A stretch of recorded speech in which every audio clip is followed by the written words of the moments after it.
그 43페이지 넷째 줄 보시면 그러므로 제국은 더 이상 단순히 민족들과 왕들을 정복하고 예속시키는 문제만이 아니었다. 진정한 평화와 번영을 보장하기 위해 제국은 이제 그 영토를 효과적으로 지배하고 물품들이 제국의 수도로 유입되도록 해상교통을 지배하는 게 필요하게 됐다. 이제 이 배경이 그겁니다.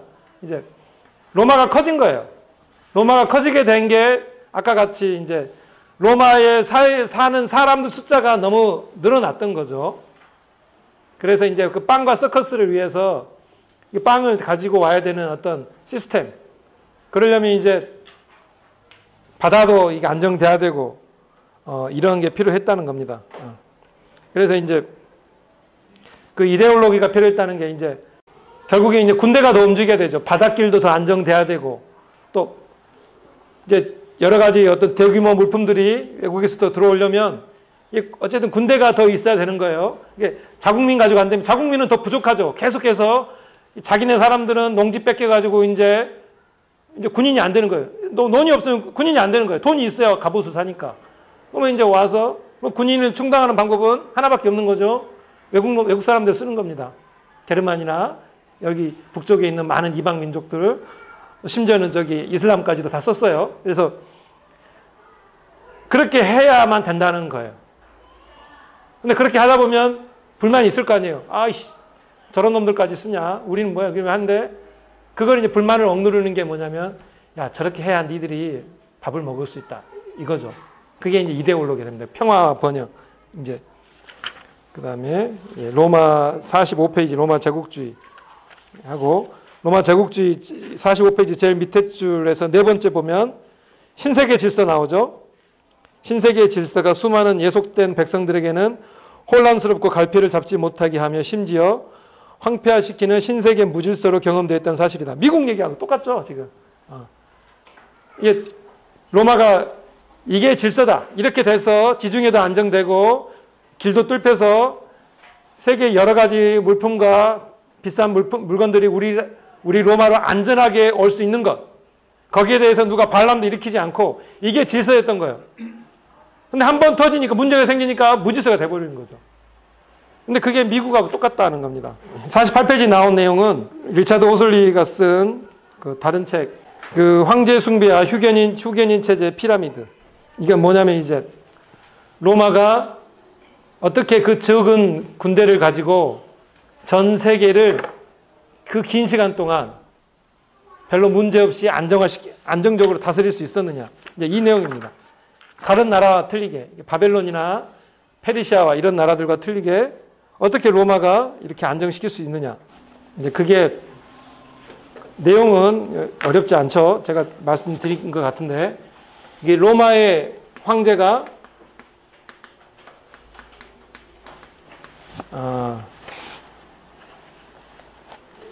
신이 됩니다.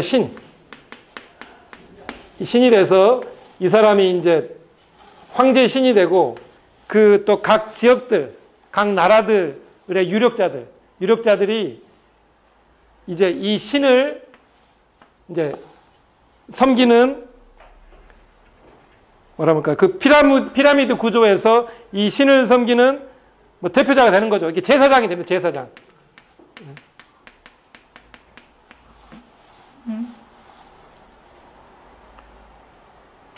로마 황제가 신이 되고 각 나라들에서 제일 잘 나가는 사람들, 이 사람들이 이 제사장이 되는 거예요. 이게 종교 시스템이잖아요. 종교 시스템. 이 종교 시스템이 정치와 경제까지 다 장악을 하는 겁니다. 이렇게. 그거 보시면 이제 48페이지 제일 밑에 줄에서 다섯 번째 줄, 특히 제국의 권력 관계 구조에서 종교와 경제에 두드러진 상호작용을 설명해야 하는데 이것은 거의 모든 중요 도시와 지방마다 황제 숭배가 있었으며 또 후견인 의뢰인 관계로 맺어진 엄청나게 큰 사회적 피라미드 구조가 있었다는 사실이다. 어렵지는 않습니다. 내용이. 그래서 이 신이 49페이지 보면 셋째 줄에 보면 구세주가 되는 거죠. 이 구세주를 통해서 이 제사장을 통해서 평화와 번영이 퍼지는 겁니다. 여덟 번째 줄인가요? 이게 각주 10번 뒤에 보면 즉 신전에는 아우구스투스 황제의 상이 전통적인 신상들 옆에 세워졌으며 도시 중앙의 신전들 사이 중간 지점에 그를 위한 성소가 세워졌고 그들 도시의 중앙에서 가장 두드러진 장소에는 그를 위한 신전이 세워졌다.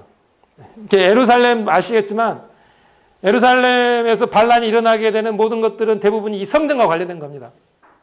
성전을 모독하거나 또 성전 위에 뭐 깃발을 뭐 독수리 깃발 같은 걸 로마를 상징하는 이런 걸로 이게 의도적으로 그런 거죠. 의도적으로 로마 사람들이 예루살렘들을 흥분시키려고 그래서 이제 반란을 유도하는 이제 그런 거죠. 그러니까 사실 그러한 행태가 고린도나 예전에 그리스 지역에서는 전혀 문제가 안 됐어요. 그냥 그쪽에서는 자기들이 먼저 그런 거예요. 그쪽에서 제일 돈 많고 힘든 사람들이 우리 어거스틴이 우리 황제가 뭐냐면 아까 목사님 말씀하셨듯이 BC 31년 이럴 때 혼란된 로마 상황, 전 세계 상황을 안정시켜버린 거예요. 그냥.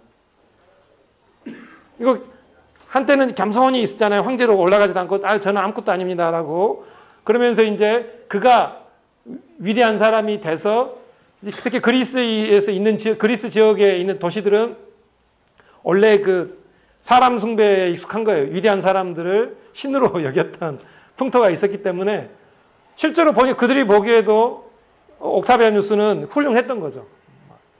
이 돈 있는 사람들 보기에는 이제 그래서 이제 여기 표현됐지만 그 전에 여러 신들이 있었잖아요. 훌륭한 사람들이 훌륭한 신들 옆에 옥타비아누스한테 갖다 놓는 거예요. 그냥 좀 좋은 자리에다가 좋은 자리에다가 갖다 놓는 거예요. 이게 자발적이었던 거예요. 그리고 그 옥타비아누스를 기념하는 운동대회를 1년에 한 번이든 두 번이든 그리고 축제를 벌려서 그 축제에는 그 도시에 있는 사람들이 모두 먹을 수 있는 떡과 고기를 내놓는 거예요. 그러니까 모두가 즐기는. 그 돈을 낼 거 아니에요?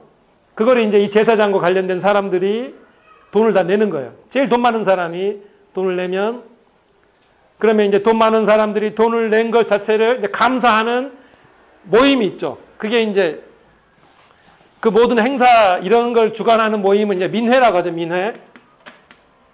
보니까 어셈블리 돼 있더라고. 어셈블리라고.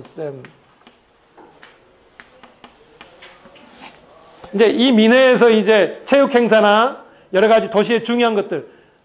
뭐 로마 황제랑 관련된 게 제일 중요하겠죠.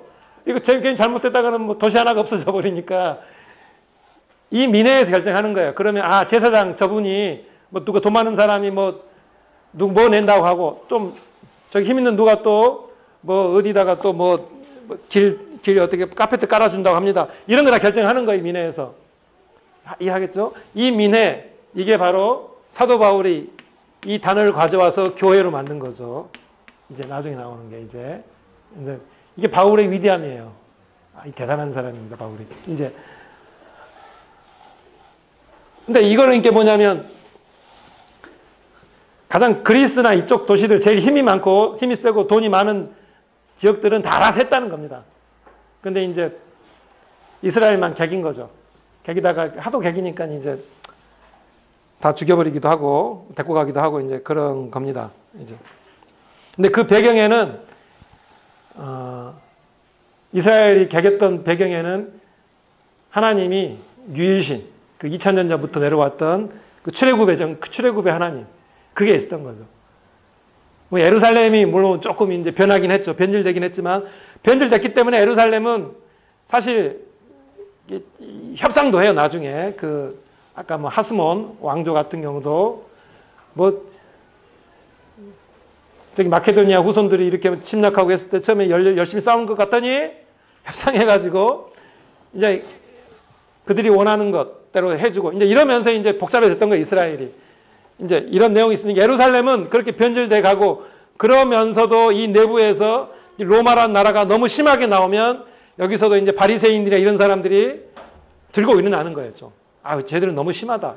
우리 이런 거 못 참겠다. 이 정도는 참을 수가 없다. 그래가지고 좀 이제 혁명도 일어나고 뭐 도적단도 일어나고 했습니다만 갈릴리 지역은 의외로 역사적 기록이 별로 없어요. 그래서 역사학자들 입장에서 그런 겁니다. 역사적 기록이 별로 없다고 해서 이들이 더 예루살렘 사람들보다 순했느냐? 그건 절대로 아니었다. 왜냐하면 이들은 피가 틀려, 피가 피 끓는 피라. 근데 이 사람들에 대한 자료 자체가 별로 없고, 이들은 기본적으로 농부들이나 산에 있는 사람들이기 때문에 자기들 나름대로의 대응 방식이 있다는 겁니다. 노골적인 반란을 자주 하진 않죠. 몇 번 하긴 해요. 몇 번 하게 해서 이제 뭐 막달라 마리아, 예수님의 뭐 여자친구였다는 얘기도 있는 그 마리아나 이런 지역에서 뭐 사람들이 뭐 몇만 명이 죽어가고, 엠마오의 사람들이 뭐 다 끌려가고, 이런 일들이 벌어지기도 하지만 그게 아니더라도 계속적으로 저항을 했을 거다. 이제 이런 얘기들이 나옵니다. 50페이지 보시겠습니다. 50페이지가 이 내용이, 이 로마의 식민지 사람들이 아우구스투스, 옥타비아누스 같은 사람입니다. 이 사람을 어떻게 봤는지, 그럼 제 첫째 줄 보시면 뒤에 기원전 9년에, 기원전 9년이면 이제 예수님 태어나기는 몇 년 전이고, 옥타비아누스가 이제 상당히 안정적으로 이제 통치하던 시기입니다. 소아시아 서부에서 만들어진, 이 소아시아 서부라고 하면은 로마 지역은 아니죠. 결국 뭐 그리스 지역이라고 봐야 될 것 같습니다. 만들어진 다음과 같은 비문은 평화와 성취를 가져다 준 구원자로서의 황제를 위한 경의와 예배에 대해 생생하게 표현하고 있다. 가장 신적인 카이사르, 우리는 그분을 만물의 시작과 동등하게 간주해야 하는데, 왜냐하면 모든 것이 무질서 속으로 떨어지고 해체되고 있었을 때 그분은 다시 한번 그것을 회복하시어 전 세계에 새로운 광채를 주셨기 때문이다. 카이사르, 모든 사람들의 공통적인 행운, 생명과 활기의 시작, 모든 도시들은 한결같이 신적인 카이사르의 탄생일을 새해의 시작으로 채택하여, 이게 이 옥타비아누스의 탄생일이 새해 첫날이 되는 거예요. 1월 1일. 우리의 모든 존재를 조정하시는 우리에게 아우구스투스를 중심으로서 우리의 인생을 절정에 이르도록 하였으니, 아우구스투스에게 그것은 인간을 위한 힘을 가득 채워주셨고, 그분은 우리와 우리 자손들에게 구원자로 보내셔서, 이 메시아입니다. 아우구스투스가 이 메시아예요. 여기서 메시아라는 단어가 우리 성경으로 들어온 거예요.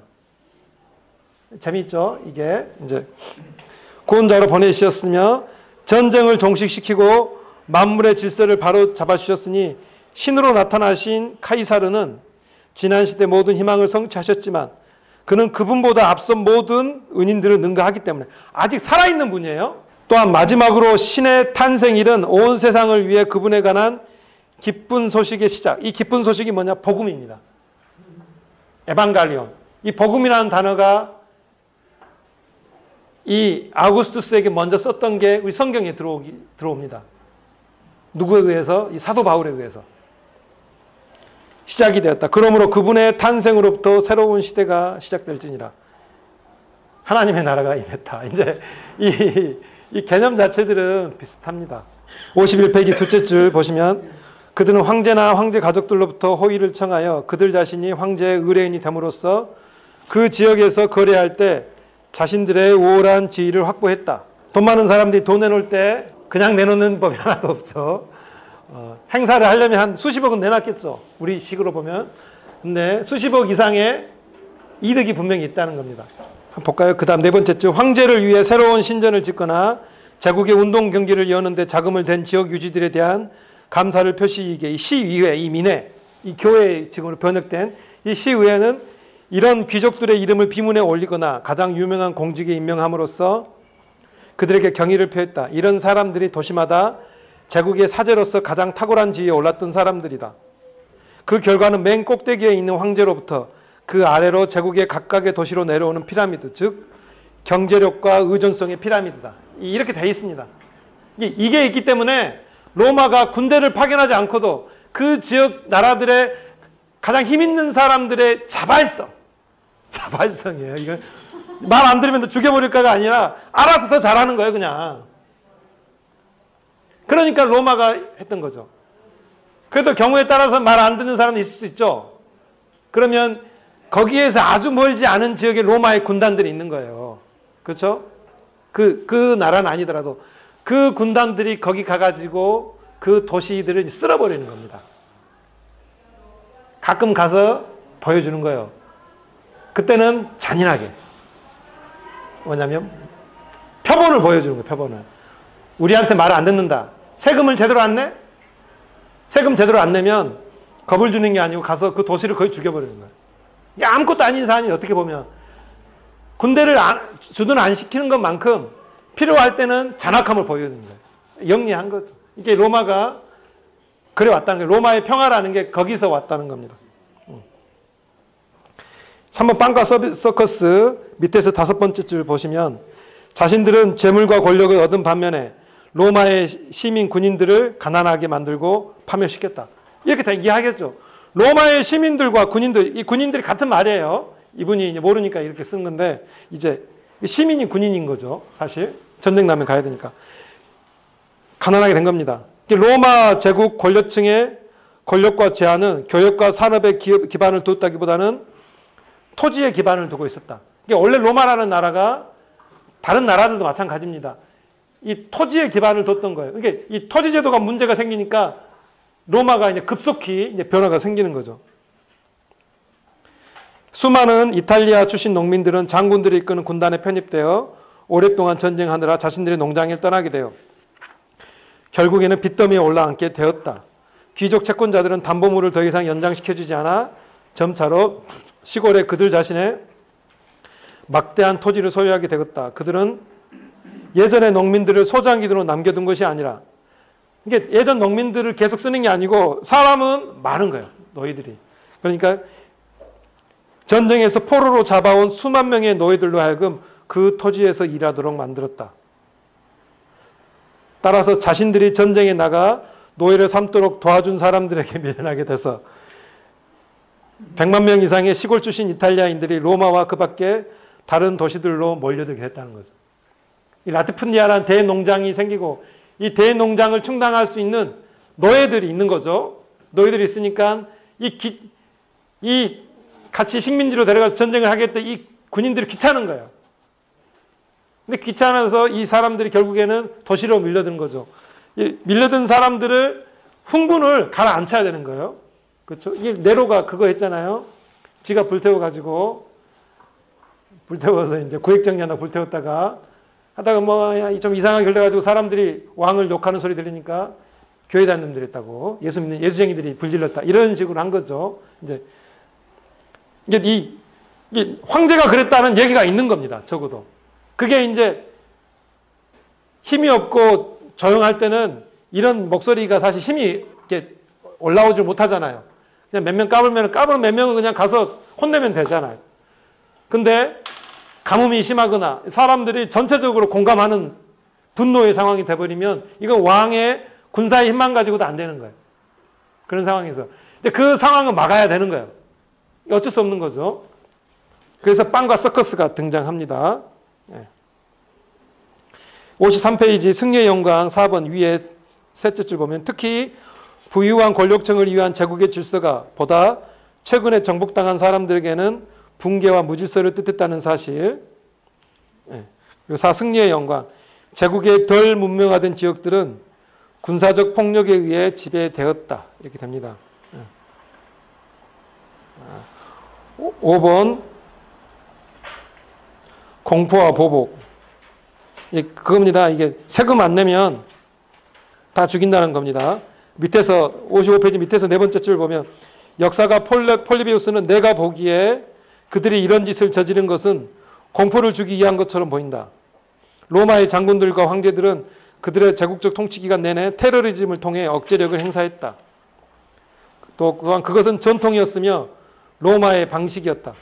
십자가 처형, 대량 학살과 노예와 성읍들 전체에 대한 살육과 주민 전체를 말살하는 등의 행태들에 대해 그것이 정복한 민족들을 공포의 도가니로 몰아넣기 위한 의도적인 시도가 아니었다면 달리 이해할 수 있는 방법이 없다. 이렇습니다. 59페이지 보시면 두 번째 단락 그 위에 세 번째 줄 있죠. 예수가 태어났을 즈음에 로마인들이 수만 명의 갈릴리인들과 유다인들을 죽이거나 노예로 잡아간 것은 그 지역 사람들에게 커다란 충격을 주었을 것이면 틀림없다. 당장 예수 태어나기 전 4년, 그 태어난 이후 몇 년, 이제 이럴 때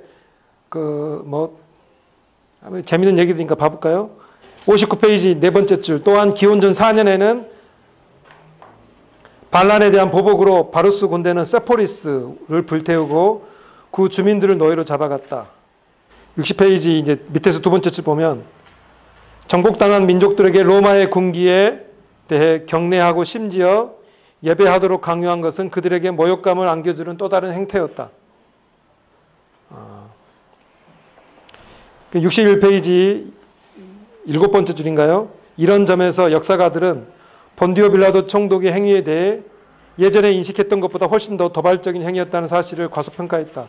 즉 빌라도가 유다의 총독이 되었을 때 그가 한 첫 번째 조치 가운데 하나는 예전의 총독들과 관행들과는 달리 매우 대담하게 밤에 예루살렘에 군기라 불리는 카이사르의 초상을 몰래 들여왔다. 분명히 유다인들은 빌라도의 이런 조치가 형상을 만들지 못한다는 계약의 금지 조항을 위반한 것일 뿐만 아니라 자신들을 모욕하기 위한 의도적 조치였다는 것을 알았다. 이러한 관점에서 이해할 때 유다인들이 빌라도의 도발에 대해 치열하게 시위를 벌였던 것을 보다 잘 설명할 수 있다. 왕과 대제사장들을 통한 간접 통치. 로마가 군인들을 직접 보내지 않고 왕이나 대제사장 같은 사람들을 보면 돼요. 뭐 왕이 조금 말 안 들으면 왕 없이 그냥 제사장들 통해서 정치를 하기도 했습니다. 이제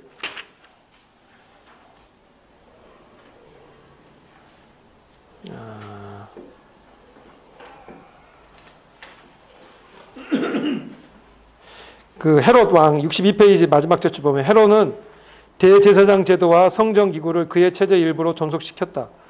하스몬가의 마지막 임무를 제거한 후 이제 지 힘으로 제거한 게 아니고 이제 도움을 받아서 했습니다. 헤롯은 스스로 대제사장 가문을 선택했는데 심지어 이집트와 바빌론의 디아스포라 출신 가문도 있었다. 그러니까 논란이 되는 사람들을 이제 데리고 왔다는 거예요. 이제 막 밖에 있는 사람들.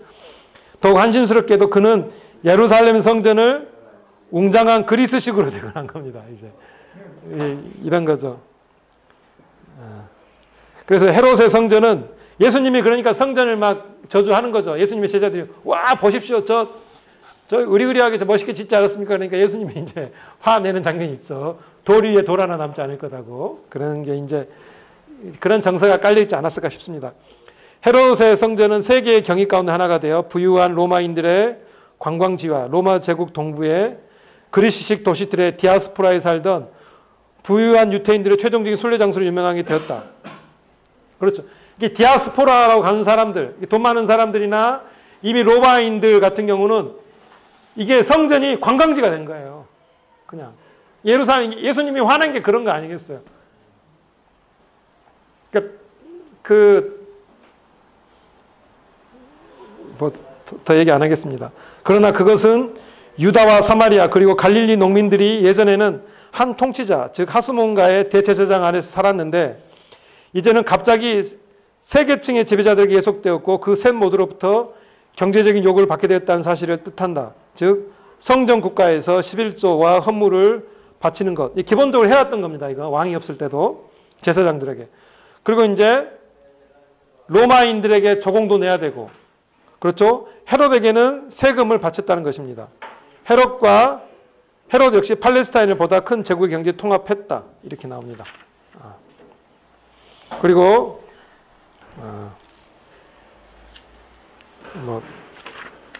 넘기겠습니다. 16페이지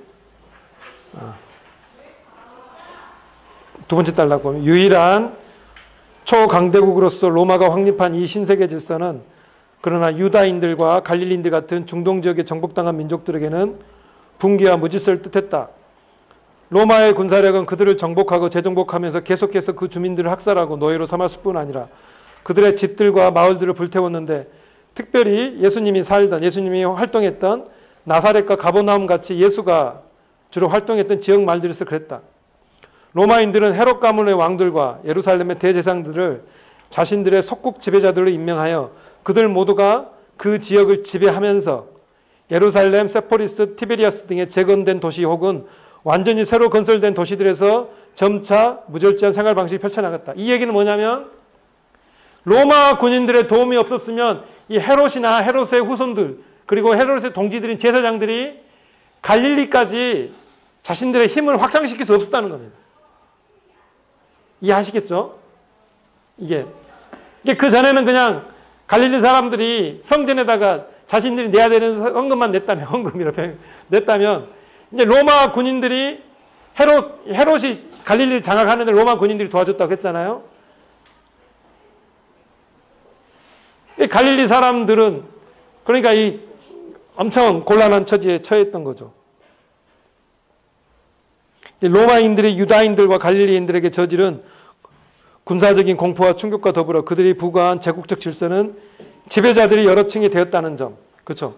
지배자들이 여러 층이 됐습니다.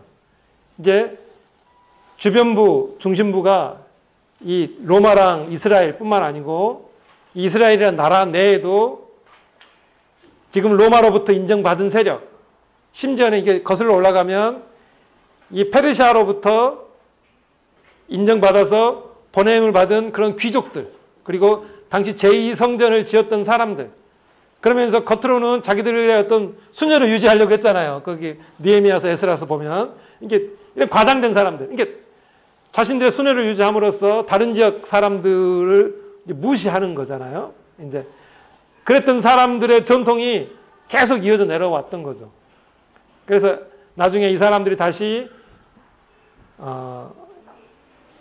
로마의 도움으로 해서 다시 이제 갈릴리를 장악하고 이 전부터 나뉘어져 있던 정서를 통해서 다시 한번 갈릴리 사람들은 로마뿐만 아니고 이 예루살렘의 지도층들에게도 전통적으로 가지고 있던 반발 의식이 드러나는 거죠. 나쁜 새끼들, 이 바리새인들. 예수님의 정서가 그게 있을 거라고 하는 거죠. 그리고 가난한 농민들이 전통적으로 바쳐왔던 성전의 제사장들을 위한 11조 헌금에 덧붙여 조공과 세금을 요구받게 되었다는 것을 뜻한다. 서방의 제국적 지배와 속국의 지배자들이 팔레스타인을 보다 큰 로마의 제국적 경제 속에 통합시키려 한 결과 갈릴리인들과 유다인들, 즉 이스라엘 백성의 전통적 생활 방식이 그 존속을 심하게 위협당했다. 정확하지 않죠? 예루살렘은 지금 전통적인 생활 방식이 없어요, 사실 이제. 그렇죠? 예루살렘은 이 성전을 통해서 율법으로 정리된 문법화된, 이게 문장화된 모세 오경. 그건 전통이 아닙니다. 그건 에스라와 느헤미야 이때의 어떤 정리된 내용들이죠. 원래 전통이라는 것은 문서가 아니잖아요. 사람들 구전을 통해서 출애굽을 통해서 시내산에서 받았다고 적어졌던 내용들, 그 내용들이 전통이었던 거죠. 그 전통은 분명히 에스라의 그런 작업들과는 당연히 논란이 있었을 거고, 그게 역사적으로 예루살렘이라는 도시가 지도자가 없는 도시로 한 100여 년간 있다가 새롭게 등장한 이 세력들이 자신들의 힘이 아닌 이 페르시아의 힘을 얻어서 통치를 했던 겁니다. 그래서 세금도 다 내고, 이제 그런 어떤 이 로마와 예루살렘의 관계가 그 500년 전 전에 이미 페르시아와 예루살렘에 귀국했던 그 귀족들 사이에서 그 전통이 흘러져 왔던 거죠.